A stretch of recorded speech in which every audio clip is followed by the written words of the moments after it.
Krásny deň a vítam ťa už v 6. dni výzvy Ako prestať kričať na deti za 10 dní. Dnes sa spoločne vrátime k tvojej modelovej situácii, ktorú si zapísala, ktorá u vás skončila krikom na dieťa. A pozrieme sa na ňu trošku z inej perspektívy. Na chvíľu sa zahraj na kameru, ktorá sa díva na túto situáciu a zapíš si, čo vidíš, čo počuješ. Čo robí v tejto situácii matka? Ako sa tvári? Čo hovorí energia jej pohybu, reč jej tela? Čo robí dieťa? Aký má výraz tváre? Ako sa pohybuje? Čo asi prežíva na základe tých prejavov, ktoré sú zachytené kamerou? Čo asi potrebuje?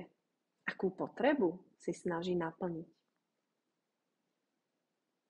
Kamera iba pozoruje, vidí objektívne, nehodnotí, neinterpretuje výsledky svojho pozorovania.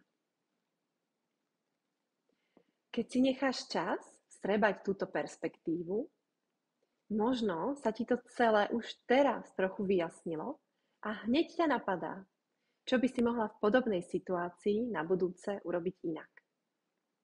Zapíš si to. Nenechaj to iba v rovine myšlienky. Keď si to zapíšeš, vytvoríš si v mozgu cestičku, po ktorej môžeš na budúce v podobnej situácii automaticky vykročiť a neskončí sa to za skrikom.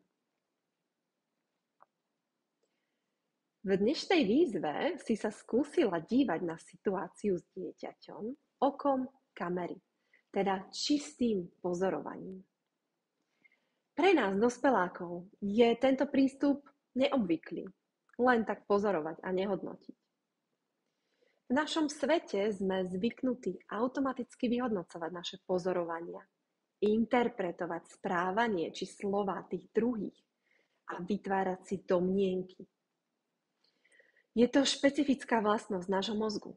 Ľudský mozog zbiera každú sekundu množstvo informácií a snaží sa ich vyhodnocovať čo najrýchlejšie do nejakého záveru, ktorý nám bude slúžiť k prežitiu. Problém je, že vo vzťahoch k druhým ľuďom nám toto nastavenie spôsobuje skôr nedorozumenie a konflikty. Dieťa nespolupracuje, nechce sa obliecť, keď máme odísť do škôlky. A čo robí naša myseľ? Namiesto toho, aby len pozorovala, vyhodnocuje, interpretuje. Myšlienka mi hovorí, zase mu to tak dlho trvá, ja sa z neho zblázním. Čo mám urobiť, aby ma poslúchol? On je taký lenivý, taký pomalý. To mi robí naschvál, zase ma chce vytočiť. Nikdy tam neprídeme včas. Učiteľky budú zase prevracať oči. Ak si spomenieš na výzvu druhého dňa, kedy si mala zapísať svoje myšlienky, čo ti naskakovali v modelovej situácii, tak toto sú presne oni. Však? A veríš im? Sú objektívne? Nie, sú to naše interpretácie. V iný deň a v inom rozpoložení by si danú situáciu mohla interpretovať úplne odlišne a prísť k úplne iným záverom. Sú to práve tieto myšlienky, ktoré k tebe vyvolajú tú emóciu hnevu. Teda opäť sa vraciam k tomu, že dieťa nie je príčinou tvojho hnevu. Dieťa sa v tej chvíli snaží naplniť si nejakú svoju potrebu, napríklad potrebu hry, kľudu, spojenia sa s tebou, ktorá je nezlučiteľná aktuálne s tou tvojou potrebou. A tam vzniká celé nedorozumenie.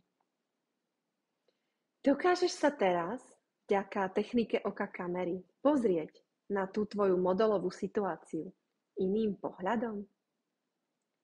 Dokážeš za ňou vidieť nenaplnené potreby tvojho dieťaťa? Verím, že áno. A zajtra sa pozrieme bližšie na potreby tvojho dieťaťa a ako s nimi naložiť. Dovtedy sa maj fajn.